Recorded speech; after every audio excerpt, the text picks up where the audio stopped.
Okay. Hello, everybody. We're back, and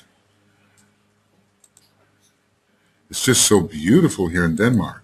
I understand it's like that in Denmark all the time. So I'd like to invite everybody out there on the internet to come to Denmark for eternal sunshine. It's the land of eternal sun. There's never a gray day nor a melancholy person. This is actually Denmark in heaven, you know. When you go to heaven and you look up Denmark, this is how it is, you see. It's like this all the time. All right. Now, he says he wants to help us make certain things, certain basic things factual for us, and that we are supposed to be among those who are receiving initiate training. Initiate training. Yes, it's in advance of what is happening for most people, but we have to start somewhere, don't we? So, first, I would call your attention to what should be the basic attitude of the would-be initiate. It should be one of purpose, governed by pure reason, and working out in spiritual activity. When you read this sentence, what occurs to you? It should be one of purpose, governed by pure reason, working out in spiritual activity. Is it another one of those sequences, Britta, that is relating to some structure in the system? Don't you think so? Yeah, the three aspects are there, and not only are the three aspects there, but the three areas of the spiritual triad are there, aren't they? Purpose is Atma in this particular case. Well, it's, Atma is a modification of purpose, the way plan modifies purpose. Pure reason is the type of consciousness characteristic of the spiritual triad, and especially of the Buddhic plane. And indeed, higher mind is the location of spiritual activity. So this, basically, he said, the basic attitude of the would-be initiate should be a reflection of his contact with the spiritual triad. This is a sentence easily written, but what specifically does it convey to you? Okay, well, we've asked ourselves that question already, haven't we? What specifically does it convey? All right, let's see. Let me enlarge upon it somewhat. The attitude of the initiate in training should be one of right spiritual motive, the motive being the intelligent fulfillment of the will aspect of divinity or of the monad. The intelligent fulfillment of the will aspect of divinity or of the monad. That should be our motive. So now, all of you would-be initiates, all of us being would-be initiates, is this our motive? Do we have right spiritual motive? Do we wake up in the morning and say, what does my monad want of me today? Perhaps we do. What? Well, you think about this is really quite a high origin for motive. Think about what motivates you. What drives you? What is the thing that is your mainspring that keeps you going? I act. My motive in acting is this, this, and this. What is it? Let's just pause for a moment and think about what our motives are and how our motives may correspond with or be different from the intelligent fulfillment of the will aspect of divinity, or the monad, our motive.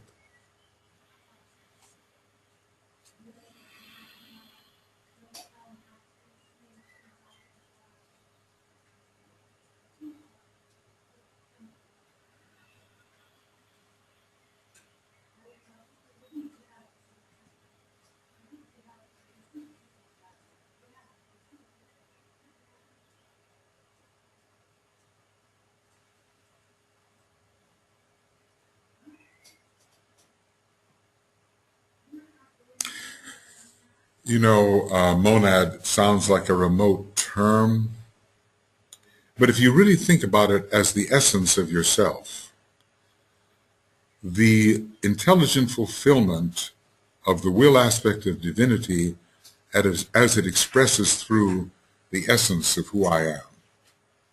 See, monad, it just generally means the one, really. But this has to be the driving force, the propelling force within our life, and we have to align our daily activity with this if we want to be initiates in training. Why would we want to be an initiate anyway? So much added responsibility and danger and all the rest of it. But obviously, just like Joseph Campbell said, you know, what we're looking for is not the meaning of life, he said. What we're looking for is the experience of being alive. This is a very different thing, right? I thought, you know, when I first heard that, I said, because I was one of those persons who, even from the time I was a teenager, what does it mean? What does it mean? What does it mean? You know? So I was into meaning, and then it arrested my attention. We're not looking for the meaning of life. We're looking for the experience of being alive. So when you are initiated, there's just more livingness and more experience of being alive. I was thinking about a Japanese artist who reached the age of 80 and said, it's only now that everything that I do is alive. You know, life begins at 80 and so forth, but think of that, you know. Up to that time, what have you been doing? And you only realize when you're 80 years old what livingness really is. The motive being the intelligent fulfillment of the will aspect of divinity or the monad. This involves the merging of his personality will into that of the sacrificial will of the soul, and this, when accomplished, will lead to the revelation of divine will. So much of what we call revelation is of what the great monadic will intends. Now think about your own life for a minute.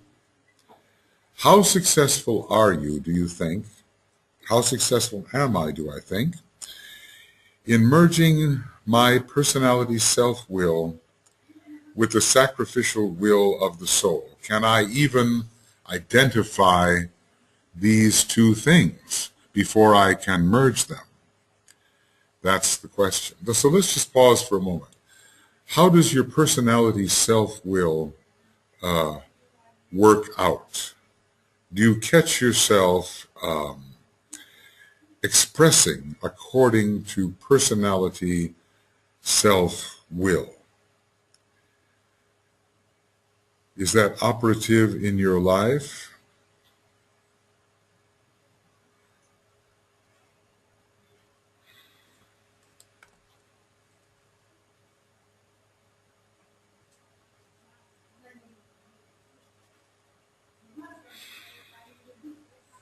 Is someone on the phone, do you think?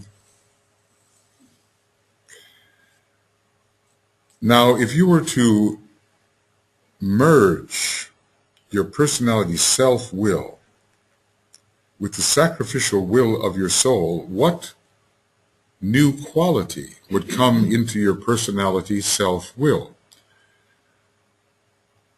How would this type of will now act? Who or what would you be serving?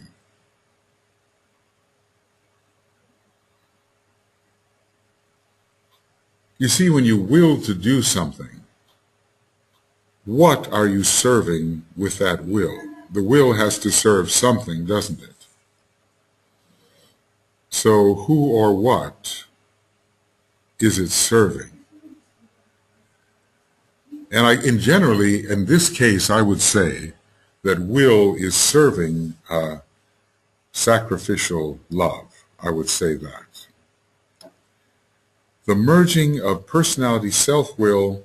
Can you think of a self-willed moment that you've had recently in your life, or have you transcended personality, self-will?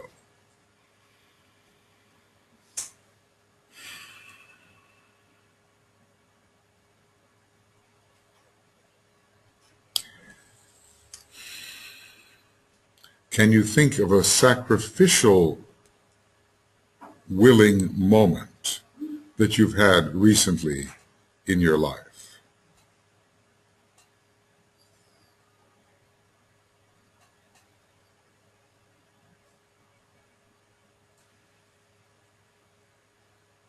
Well, anyway, we have to be able to identify these things before we can talk about whether they would merge or not. We have to know what actually we are talking about. We're being asked here to give kind of a triple merging of personality will with sacrificial egoic will with divine will. So we have to at least be able to identify the experiences in which anything of this type has actually happened to us. And so often, DK said with service, it requires so much sacrifice of time and interest. This is interesting. He's being very realistic. He says it's a very desirable type of activity. People consider it desirable, but true service requires such a sacrifice of time and interest. So think about that right there in what we have to sacrifice for the service we do compared to what we might want to do. Because you see, the personality will is so often motivated by your desire body, isn't it so? I want to do this, therefore I will do this. That's the formula for personality will. I want to, then I will. The formula for egoic will is I know I should do this because of my inner knowing, therefore I will do this. It has not to do with the desire body in the same way, although you can align your desire body with what you know you should do. And then the revelation of divine will. And why the word revelation? I mean, because in a way, do we know what the divine will is, really? Right now, do we really? It's like saying, do we know the purpose of the planetary logos? Do we know what the monad has been intending in these thousands of incarnations that we have had, or that it has had as us? We don't know. And that's why it has to be revealed to us. And it's usually revealed as a big picture in which we've been playing our own little part. So, okay, we are initiates in training. This is what this is all about. Let us act as if. Let us act as if we are initiates in training. Why not? We're not being proud. We're not being boastful. We're not being arrogant. We're just acting as if, because we know or have faith that the day will come when we will certainly be not only initiates in training, but initiates for sure. Of this will, no one who is not an initiate of the third degree, I would say, has any conception. It means, okay, so our motive is to carry out the will of the divine or of the monad. And if we're going to do this monadic will expression, express the monad, that's the 14th rule, Know, express, reveal, destroy, resurrect. Express the monad, reveal the monad. This involves lining up. The only successful way we can do it is to line up the lower will with the middle will with the highest will. Of this will, this divine will, no one who is not an initiate has any conception. This is really a very drastic statement. He's just like saying, you just don't know, okay? And then secondly, it means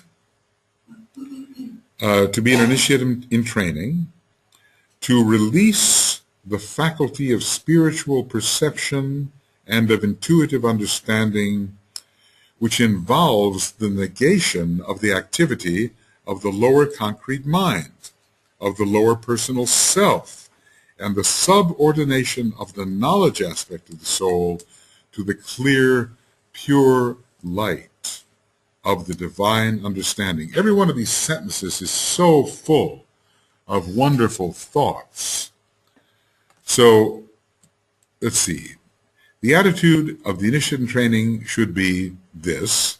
This first involves merging and alignment, and secondly, it involves releasing the faculty of spiritual perception and of intuitive understanding.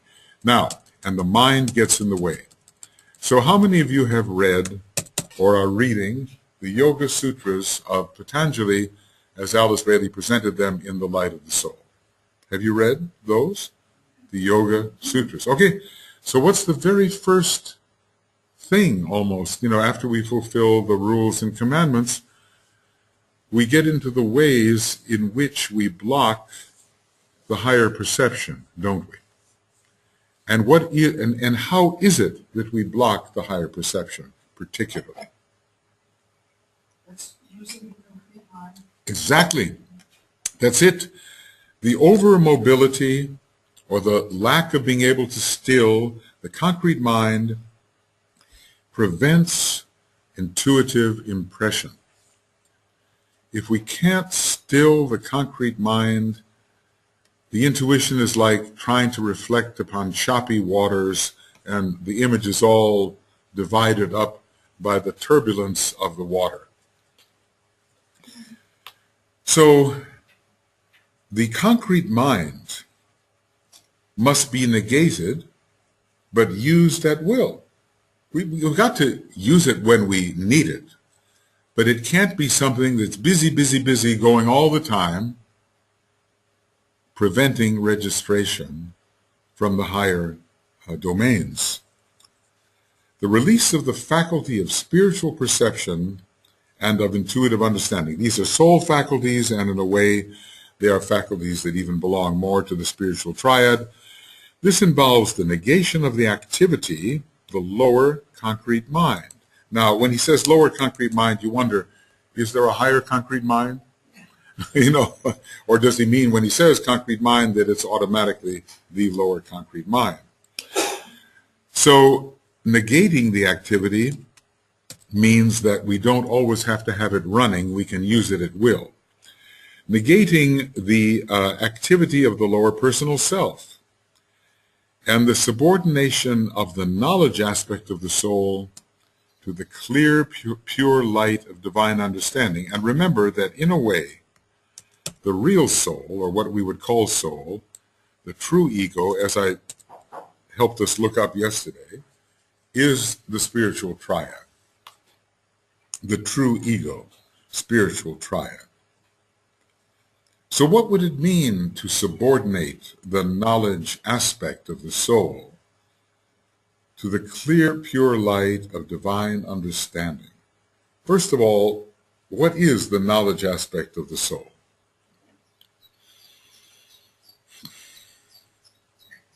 I mean, of course, it involves the knowledge petals, doesn't it? Of course, it involves that, doesn't it?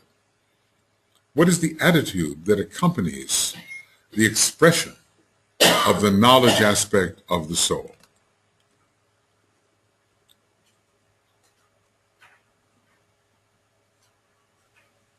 Wisdom. Well, okay, here's the thing. I'm glad you said that, because there's a discrimination to be made between knowledge and wisdom. Knowledge is of the mind, and wisdom, another name for wisdom, is buddhi. So wisdom has to do with inner relationships which always exist, the understanding of great general relationships which are always so, and have a certain timeless quality about them, they can be applied at any time. Wisdom can be applied at any time. But knowledge is very specific in time and space.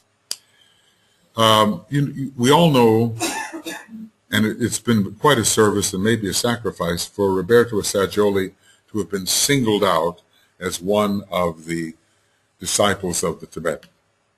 So he started the psychosynthesis movement, and he wrote 2 books which were quite useful to many people. And I have a feeling, that many of you have read these books. One is the Psychosynthesis Manual, and the other is the Act of Will. So have you read these, or some of them, Act of Will and so forth? I think your answer must be yes. For some of you, yes.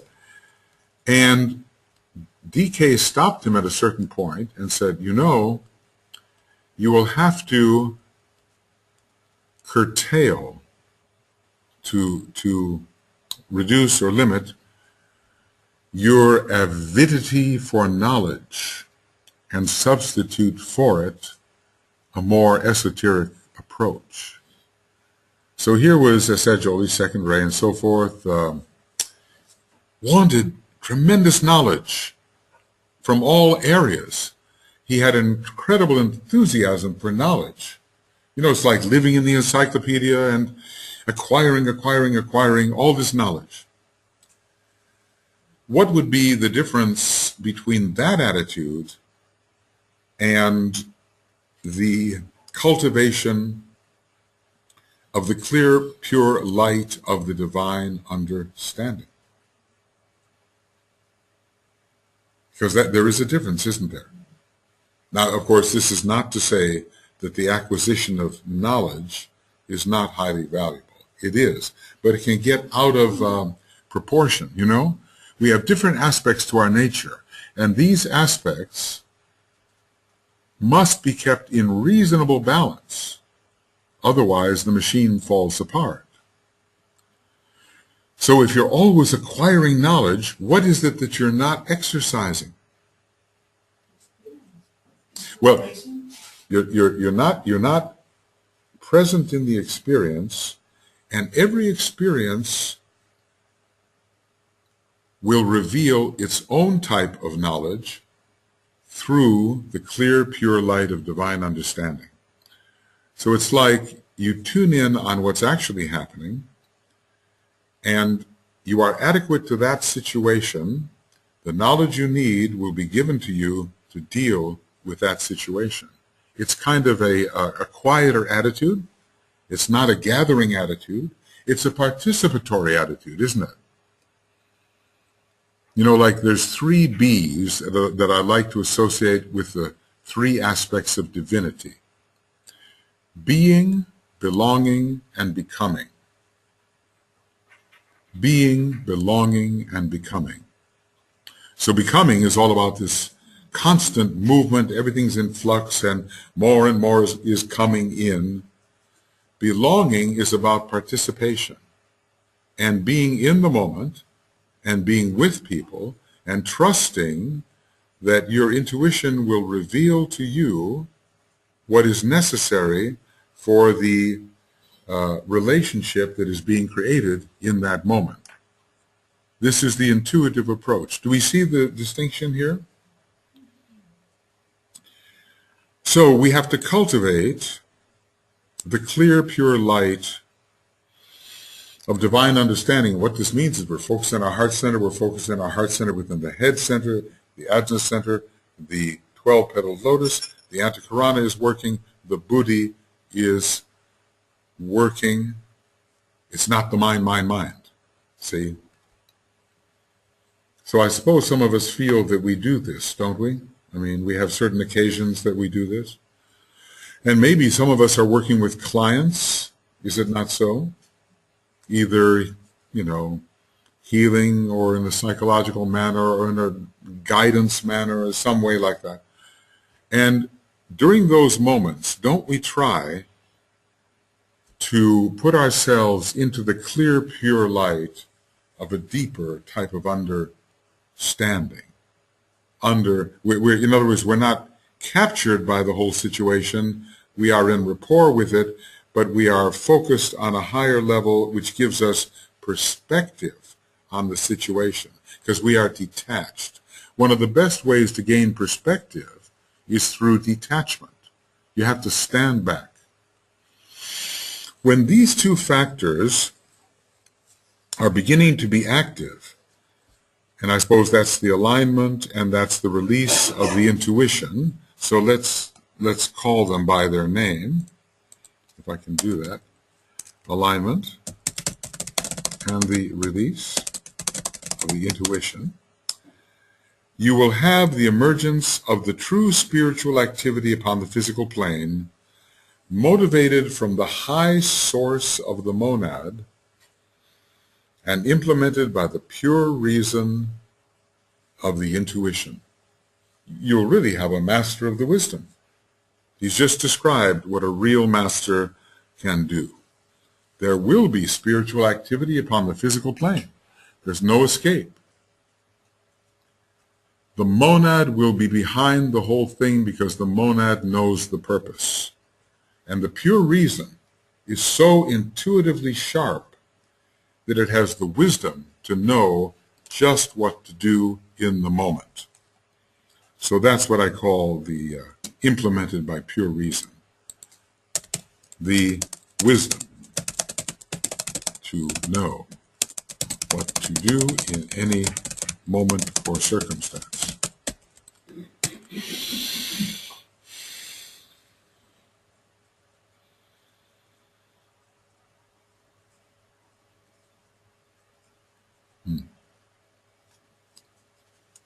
All right. We're trying to, let's just say it from the very beginning as we read this book, why we're reading the book. We call ourselves initiates in training. Initiates in training, and we will act as if. It will be apparent to you, therefore, that these higher spiritual faculties can only be brought into play when the bridging antakarana is beginning to play its part. You don't have to necessarily have the completed antakarana that goes to Venus or the sun or something like that, but at least the process has to be in progress and usable. Hence the teaching which I am giving you on the construction of the Rainbow Bridge. Any questions or thoughts up to this time?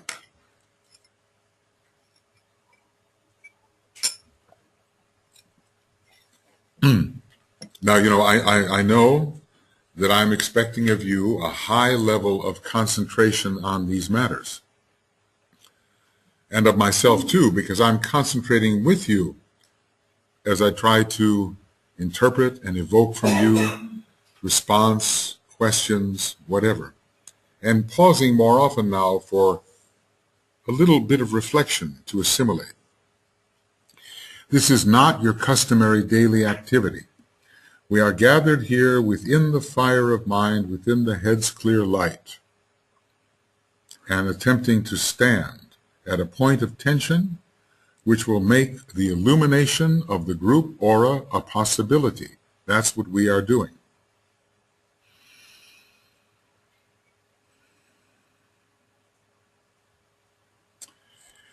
These rules are in reality great formulas of approach, but they indicate approach to a specific section of the path and not approach to the initiator. I would have you reflect upon this distinction. What does this mean to us? We are using these rules to approach a specific section of the path and not to approach the initiator per se. So what is he really saying?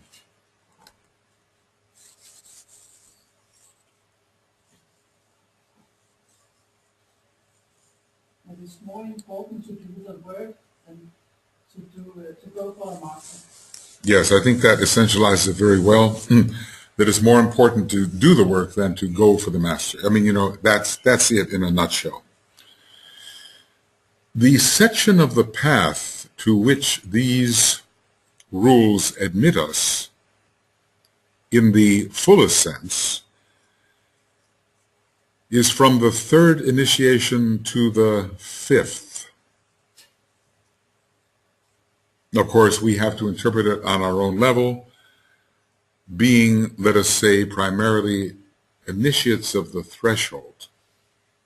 This is, first and second degree initiates who are studying decades of books are initiates of the threshold, and they are receiving a reflection of the higher type of initiation. But that's okay.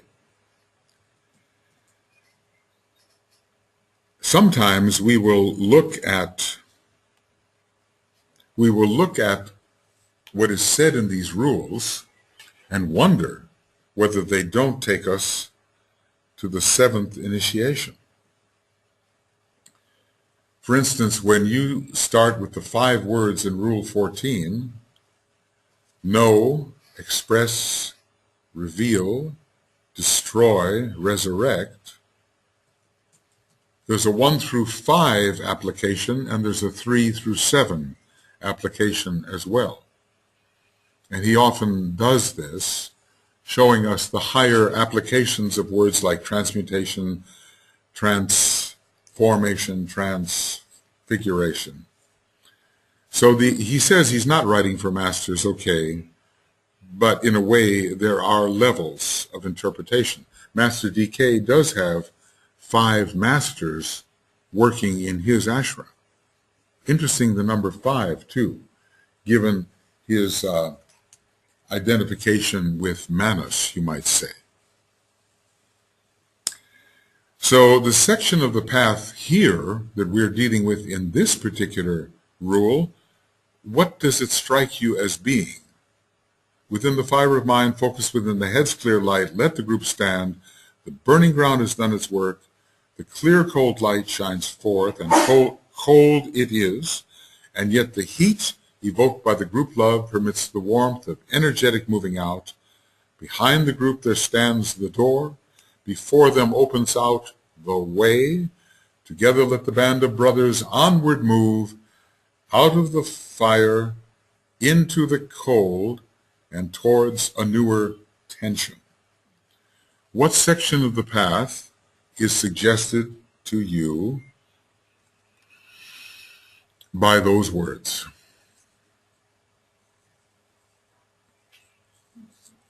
Because I made yes. I believe that it is just after the third initiation. I believe that's where we are with this rule. It does have second initiation applications, he seems to tell us, but yes, I would say that section of the path. It doesn't tell you how to prepare to meet the initiator, but from a certain point of view, it means that the one initiator has been met.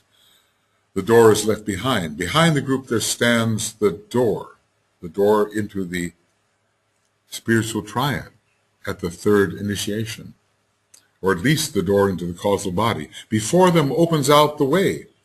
Now, in the old days, you used to take the 7 paths when you were a 5th degree initiate. In the newer dispensation, the requirements have been raised, and you take the 7 or 9 paths at the 6th initiation. And when do you get a glimpse of the door?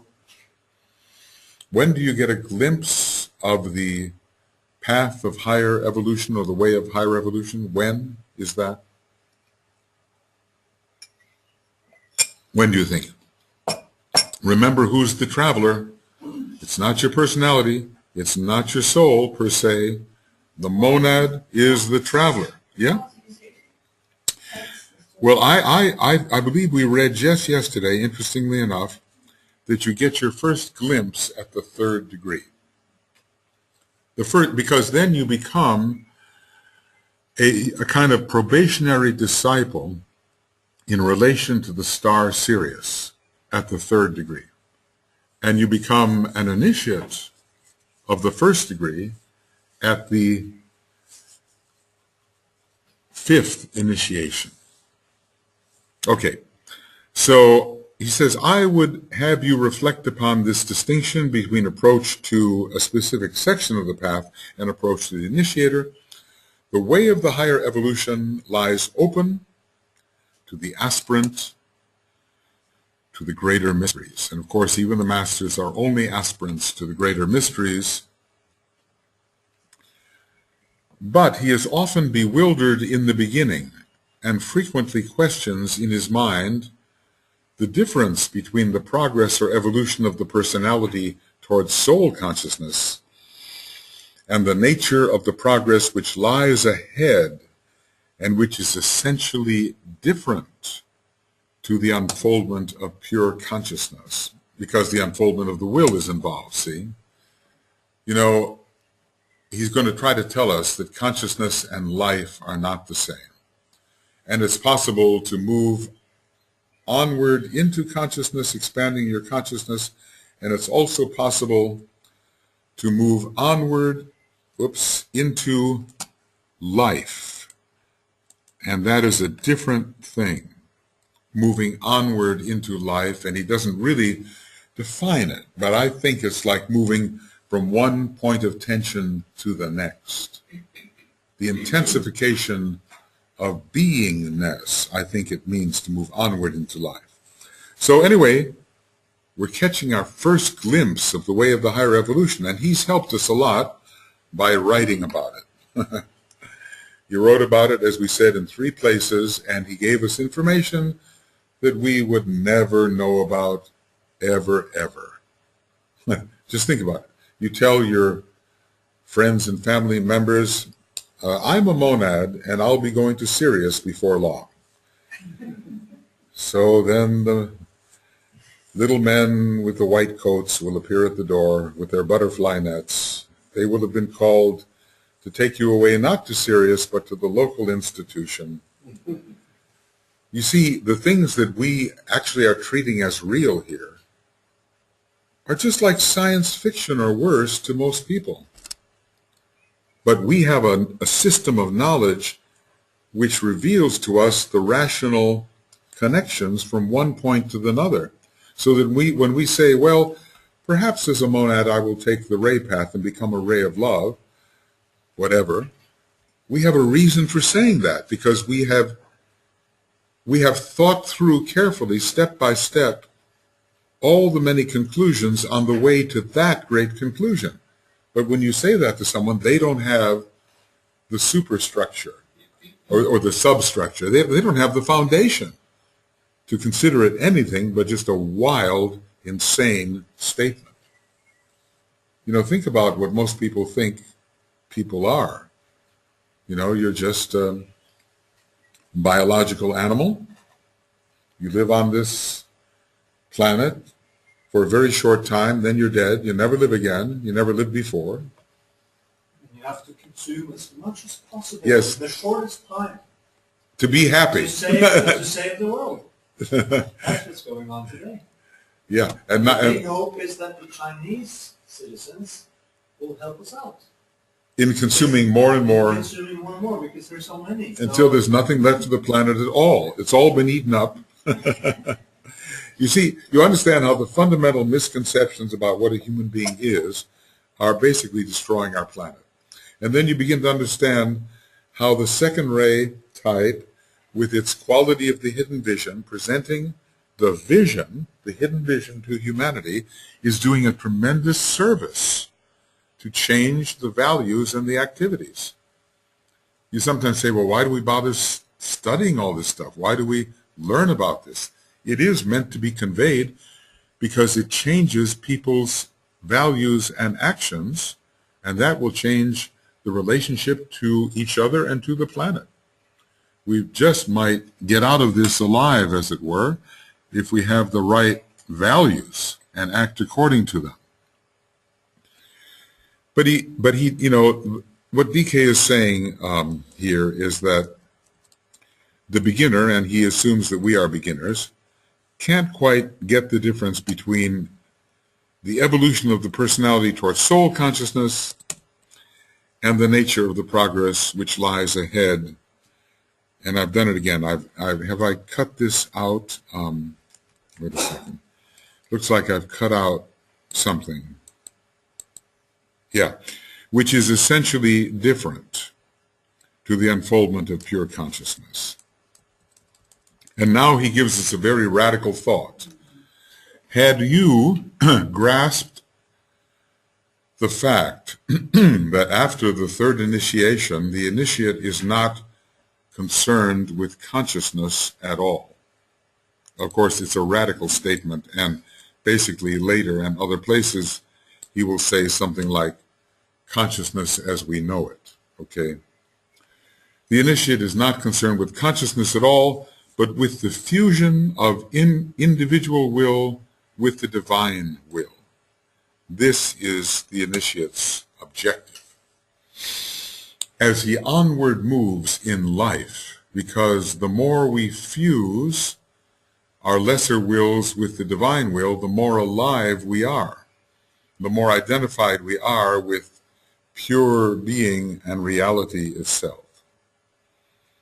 Now look, when he says that the initiate is not concerned with consciousness at all, why does he talk about the consciousness of the planetary logos, the consciousness of the solar logos? It's not like consciousness disappears, okay?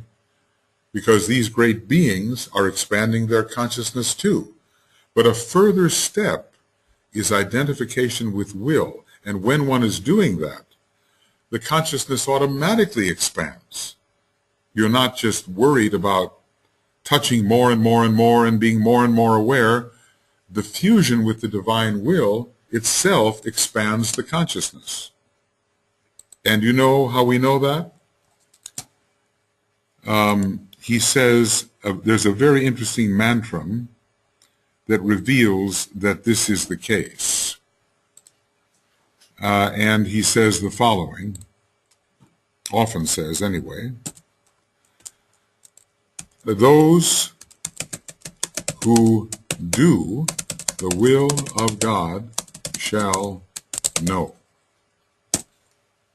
You see the relation of this statement to what we're studying? That if we actually know it as the will, identify as the will, do the will, the consciousness aspect of knowing, touching, feeling, sensing, sentient life will increase. We will know more by doing the will of God. So he says the initiate is not concerned with consciousness, but consciousness is a byproduct of identification with deeper levels of will. Does that make sense? Does that make sense?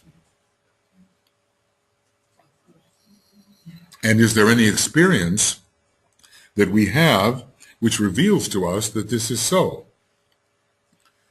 Have you ever done something that you just knew you had to do, and your whole concentration was on making sure you could do it, and found out you learned a lot by doing it? I'm putting things in very, very simple terms. You know what I mean? The main thing was, this is something I just have to do. I don't know what's coming. I have to do it. You don't investigate first and say, well, this could be the consequence. I might learn that. This could happen, blah, blah, blah. No, I have to do this, and then you learn. Those who do the will of God shall know. Usually how it is, it's very different. First, I have to know everything, and then I'll do. I have to know all about it, and then I'll take action. You know how that goes. But apparently with the initiate, it's a different thing. It's not that way at all. And we can understand, can't we, that this requires a certain amount of courage, doesn't it? To do the will and not know what's coming, and then the knowledge or the consciousness comes. This is putting the cart and the horse in a different place. Yes, Birgit. Also trusting the intuition, what we just discussed. Wait, can you speak a little louder? It's trusting your intuition. Trusting your intuition. In circumstance, you can get to your goal. Yes, and you can probably see some of the things that will happen, but you know, trusting your intuition, which is always good if it really is the intuition, you know what I mean, because he defines it in a certain way. But basically, he's saying when you follow the third initiation, after that, you are very interested in Atma and in the will of God and finding out what the plan wills for you to do. So I will definitely agree with you about trusting the intuition, absolutely. But sometimes maybe even the intuition does not reveal what will happen when you acquiesce to the will of God. I'm thinking about the Christ acting this out for us, not knowing everything that's going to happen for 5,000 years, okay? Not knowing everything, but seeing what God wanted and then saying, not my will, Father, but thine be done. So willingness is a different a psychological act than intuiting. And intuition is always good. It's revelatory. But there may come a point when we can't do anything but say, I am willing to do this. And then I suspect that many things will follow, including the revelations of intuition and so forth. You see, you know why we might have trouble with this? Because most of us are oriented towards consciousness. We want to expand our consciousness, be aware of more things, be in contact, have a greater, wider life, all this Jupiter stuff. And maybe not so many of us are approaching the divine will with the same intensity as we approach spiritual consciousness.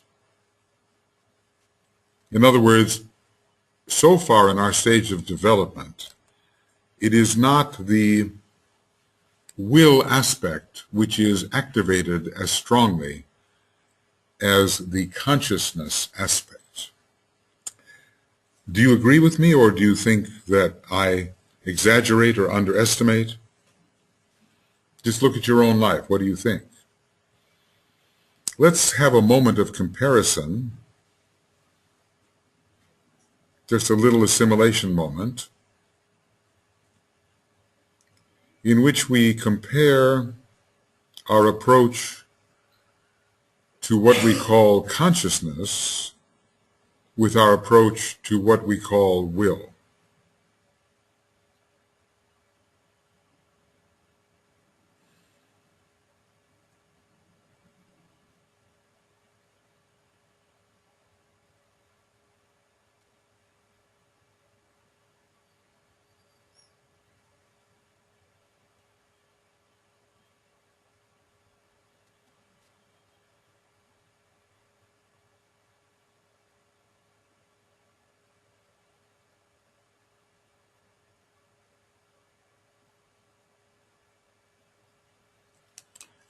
I think as you do this, you will see that there's a ray line bias, that the second-rate types,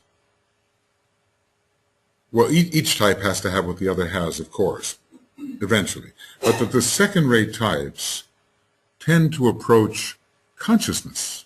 It is, after all, the ray of sentiency and of consciousness. Then from that point of sentient life, let the soul realize the consciousness of God. That's the second-ray formula. And the first-rate type is often asking, what is it that I have to do? What is the will? What is your will in this, you see? So they interpret things in terms of action. Yes, you have a point. When consciousness is expanded to the degree that intuition starts to work, when consciousness expands to the degree that intuition starts to work, yes. a fresh outpouring of will be the result. A fresh outpouring of will be the result. I think that you can relate things in that way because consciousness will reveal to you the importance of a still greater willingness to do the will that is revealed. So consciousness can reveal will. Expanded consciousness can reveal will. Sometimes, however, it just requires the leap of faith to be willing to do that which leads you into an area of darkness, blindness, and you just don't yet know. So I agree with what you say. I would say my consciousness, your consciousness, have greatly expanded over the years of our study and meditation. And as a result, we are willing to do things we may not have been willing to do before, and we understand that there is a greater will behind the larger system that our consciousness reveals. So yes, those two things can fuse together. I'm just trying to talk about that moment of courage which is required when consciousness does not know and will is demanded. Yes, Britta. Really, consciousness, the more that you have that and use it, the more secure you feel in any situation. The more consciousness you have, the more secure you feel in situations.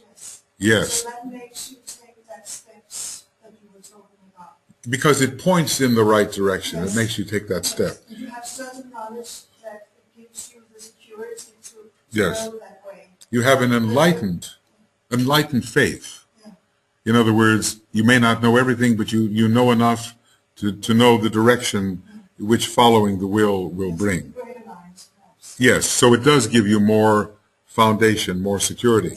But the other thing, the will aspect of this, I think is The will aspect of the have an thing inner urge that you have an inner urge to go that way. to go that way. And to lose your ground, but you know you have to do it. You might lose your ground, you say, but you know you have to do it. Yes, I agree. Sometimes, though, as you spoke that, oftentimes increased consciousness gives you increased courage. But I'm reminded of the fourth ray integration formula, where he says, standing midway between the forces which oppose each other and is longing for peace and all. He said, and at the end of that first paragraph, he says, "Alone I stand and am. I know too much." So in this particular case, the knowledge that the individual had of the warring forces paralyzed him. But and it can be that way also for the third ray type. In other words, we are told that sometimes they can look at so many contingencies and understand so many possibilities of how things could work out that action is paralyzed. But at the same time, I do agree that given the right type of consciousness which has in it, let me say, the substance of things hoped for and the evidence of things unseen. In other words, it's not just blind faith. It's an educated kind of connection with what may be coming. Then I think you're given the courage to jump off the cliff, as it were. Yes. Okay. Yes, Anne? Yes, but some signs tends more to use intuition than consciousness. Maybe they are born with the ability to use the intuition. So many are born with the ability to use the intuition. And some signs Some more to use intuition and maybe the fantasy or the intuition. so much depends on the ray type, and the way to pursue fusion. We're given three major fusion formulas, aren't we? Isolated unity, pure reason, inclusive reason, and presented attributes. So how you find your way into the inner sanctum is really up to you and your own structure. What he's trying to do here is tell us something about how divine will enters the life and what will be the consequences of it. He's not trying to take away from the value of the intuition. He's just saying that in our curriculum, beyond a certain point, the pursuit of consciousness per se is not the main curriculum, but blending the individual will with the divine will is the main curriculum. And we're looking at what will be the implications in our life if we do that. So then DK says, he is not then occupied with increasing his sensitivity to contact. That is consciousness. Expanding consciousness is increased sensitivity to contact. So he's not involved with that. He's not involved with his conscious response to environing conditions. Remember what it said about the will? How it obliterates all the actions and reactions of time and space, blotting out all form, aware only of intensity of direction. It's a different dynamic, isn't it? We studied it on the first day, right? So normally when we expand our consciousness, these are desirable things. We want to increase our sensitivity. We want to respond consciously, more successfully to our environmental conditions. But he is becoming increasingly aware of the dynamics of the science of the service of the planet. So it's action-oriented in a way. Somewhere in Destiny of the Nations, there's a chart which basically says that the second ray becomes the true psychic, such as Christ was. And those upon the first ray, who are action-oriented, become the true occultist. And one is the line of will and activity, and the other is the line of sensitivity. So I guess what he's saying here, he's letting us know that we're entering a new phase of the curriculum where the will is the main objective, and temporarily at least, we have to learn how to blend our little will with the divine will. And I would say that one of the easiest ways to do that, because we could all sit and we could say, okay, how am I going to blend my little will with the sacrificial will of the soul and then with the divine will? And I will just give a one-word formula. And I think he gives this himself in certain ways. Willingness. Willingness. The willingness to merge the lower objectives with the higher is one of the major methods of being able to do so. Yes? So I'm just thinking about the second ray type. So my experience is that Second ray if type. have the willingness to stand, If you have a willingness to stand in the light of the soul, but even in the lower level, standing in the light of the soul, even at the lower level, standing in the light of the opens up soul. for consciousness. And what was the last thing? The first ray is digging the path for the second ray coming in. So if you have the willingness to do that, Yeah. he does say that the first ray clears the path for the second For the ray. second ray, yes, I said Yes. that's the way for the second ray type. To have the willingness. It is not sensitivity, Mhm. it is willingness to stand. Say that again. It is not For sensitive. the second ray type, Yeah. it is not so much about sensitivity Yes. as the willingness Yes. to stand. Yes, for the second ray type, it is not so much about sensitivity, but more the willingness to stand. And I would say that when the second ray type is making the transition into an approach to the will, I would say that what you say is correct. He does say that the second ray type really does cultivate sensitivity, of course, but now we're talking about how do you approach the will. And you're saying through willingness, the second ray type can approach this will. It's not about sensitivity in the approach to the will. It's about willingness. That's what I get you saying. Good.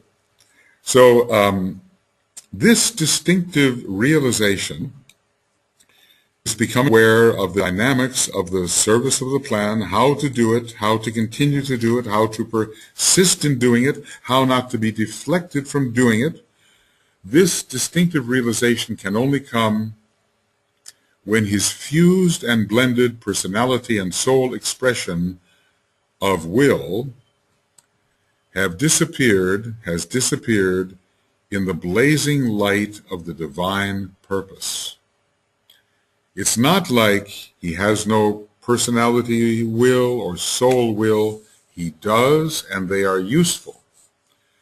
But together they are absorbed, like a lower ray is absorbed into a higher. They are absorbed and disappear into the blazing light of divine purpose. This is the, what is he started this long ago. When the blazing light of the monad is focused on the personality via the antakarana as light through a burning glass, then in a steady and sequential manner, all of the obstacles are burned up. So this presents an incredible picture of a greater will, absorbing but not destroying the lesser types of will. So the two types of will that we normally work with, personality will and sacrificial will, are absorbed in the blazing light of divine purpose. And then he says, a purpose which cannot be frustrated, even if at times delayed, as it has been during the past 55 years. 1888, right? Was it around then that some of the secret doctrine was appearing? Does anybody remember the publication date of the secret doctrine? I seem to remember it's very close to that point. So the divine will, the blazing light of divine purpose, had been delayed by what? The wars, would you say? The wars of the 20th century, would you say? Possibly, during the last 55 years. Okay, so what he's saying is divine purpose through divine will is irresistible. It can be delayed, but it can never be prevented. And so what do? In a way, whoops, wrong one. We identify with that which irresistibly must be. That is, that's what we actually do. We identify,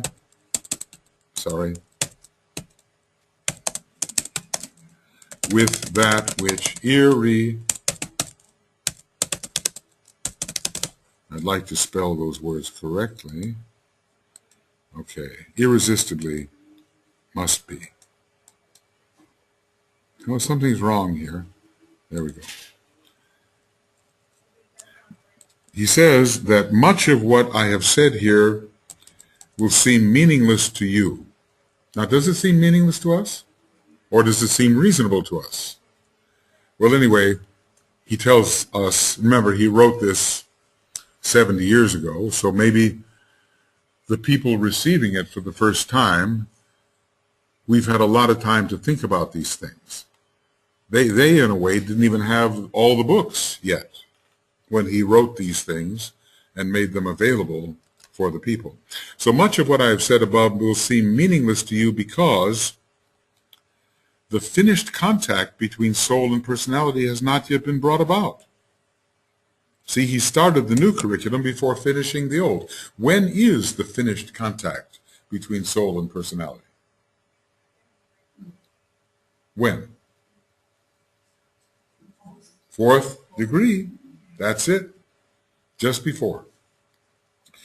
And the will aspect in manifestation is not yet understood in its three phases: personality, egoic, and monadic. And that's what we've been trying to do.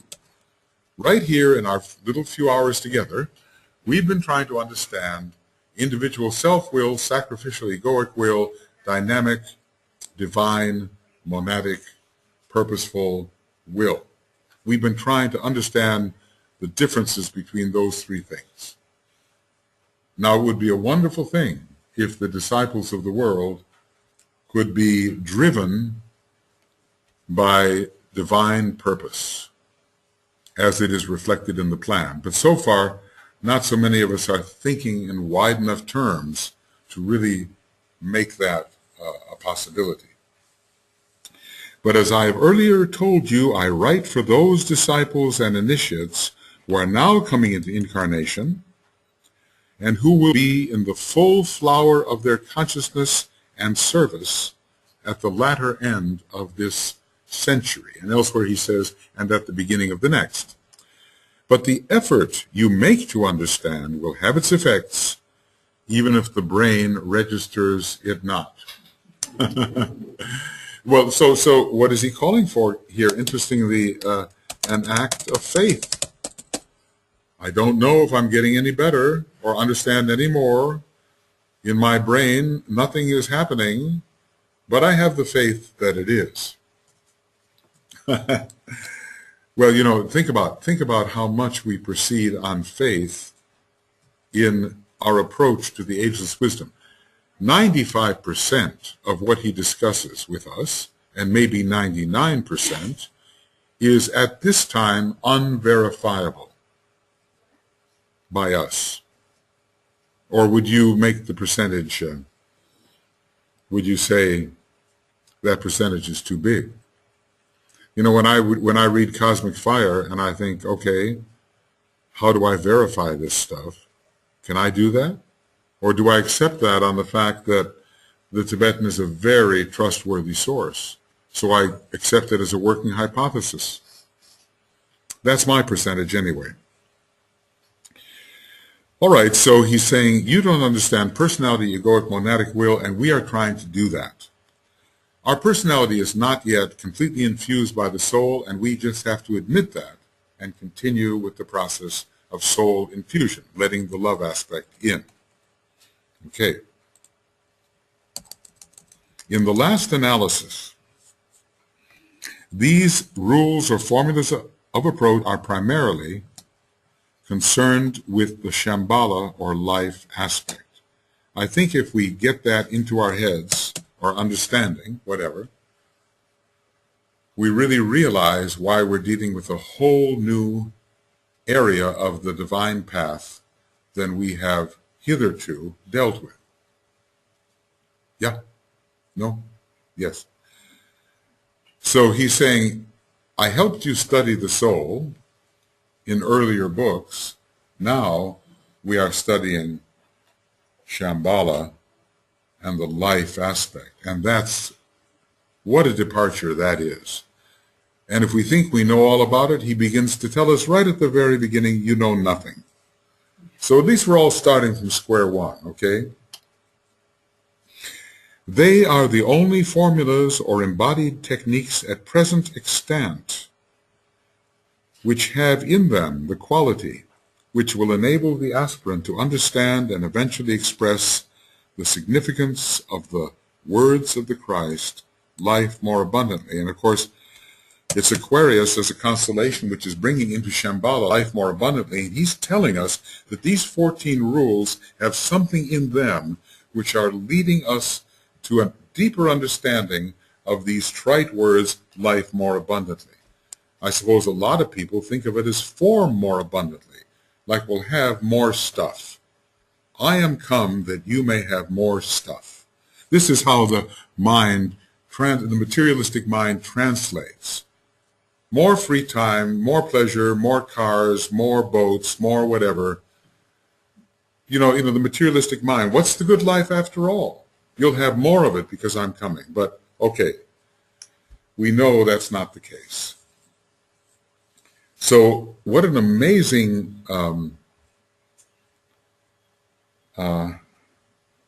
how do you say when you testimonial for the value of these rules when he says that they're the only formulas existing now which will lead us to the understanding of life more abundantly. When I read this over, I'm just more and more impressed by what a gold mine these rules are, 14 of them, and how when people in the New Age say, oh yeah, but the Bailey books were written 70 years ago, so now we're on to new stuff, they're just like throwing out the shambolic formulas. It's just crazy. So anyway, these words relate to contact with Shambhala, The result will be the expression of the will aspect. And I might say, if enough people do this, the result might be the discovery of the planet Vulcan. Because, you know, when the planet is discovered, when the movement by humanity, when there is a movement in humanity which corresponds to the quality of the planet. And we know that history shows us that. I just really want to read and reread this. It's just amazing thought. You know, I've read it, of course, many times, just like you have, but it's just such an amazing statement. The only form, see, someone says, don't meditate on those rules. They're just rules for group work.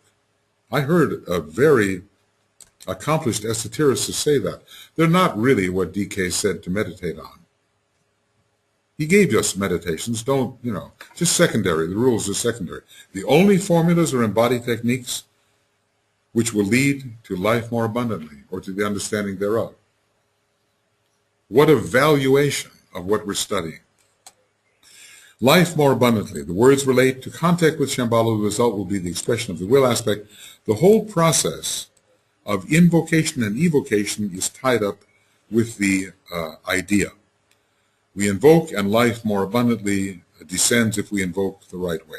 The lesser aspect is ever, and here is the technical piece of information, the lesser aspect is ever the invoking factor, and this constitutes an unalterable law lying behind the entire evolutionary process. Well, mostly we invoke from below what is higher, but sometimes he does discuss how the higher powers do call to the lower powers and thus evoke a response from the lower powers. So, you know, what he's saying here is sometimes modified by what is said elsewhere. It is necessarily a reciprocal process, but in time and space it might be broadly said that, that the lesser ever invokes the higher. Well, he is covering his tracks here. It is necessarily a reciprocal process, but in time and space, he's qualifying, the lesser ever invokes the higher. The higher factors are then evoked and respond accordingly to the measure of understanding, there you go, according to the measure of consciousness or understanding, and the dynamic tension displayed by the invoking element. Here we are, we human beings, we are the invoking element. To what degree do we have the dynamic tension to make our invocation really successful? And that's all this talk about. Increase your point of tension until you have sufficient dynamic tension to invoke the true energies. This many fail to realize. You do not work at the evocative process. This is such a clarifying area here, because you know how it is in DK's stuff, in his work. Invocation and evocation, people use these words indiscriminately. They have confusion about what is invocation and evocation. Invocation is the call, evocation is the answer. It's very simple in that respect. The call and the answer, the response. That word simply connotes the response of that which has been reached. The task of the lesser aspect or group is invocative, and success of the invocative rite is called evocation. This is the goldmine area for the explanation of those two words, invocation and evocation. Are there any questions? Any thoughts? Any sharings? It's deep stuff, right? Very deep, but absolutely necessary when training for group initiation.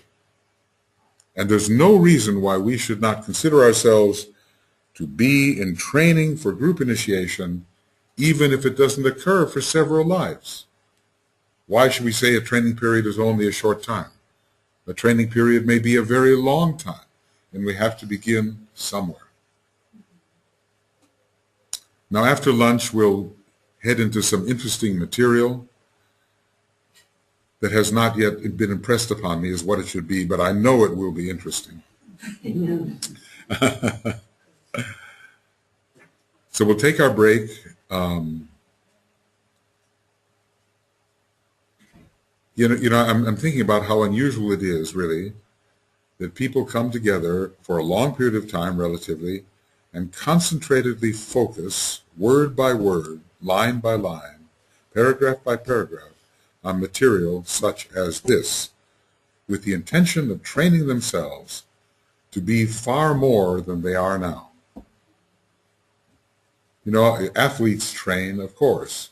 Artists, dancers, and people in the expressive area, they train, of course. And we, in our own way, seeking mental polarization and soul infusion, we are in training. This is esoteric boot camp right now. Okay, we take our break, and come back at 5 minutes to 2. Okay. Very good. And I'll think of something juicy for after lunch, because otherwise everyone will sleep.